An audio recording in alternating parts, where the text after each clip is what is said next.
Sorry mister Vijay, ஒரு நிமிஷம். எனக்கு மத்தவங்க மாதிரி ஐ லவ் யூன்னு சொல்லி இம்ப்ரெஸ் பண்ண தெரியாது. Actually I don't like this way.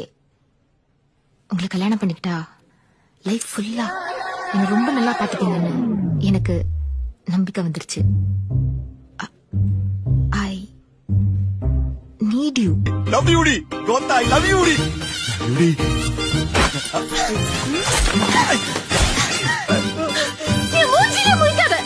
ஐயோ, அப்ப சூத்திர முடிக்கவா?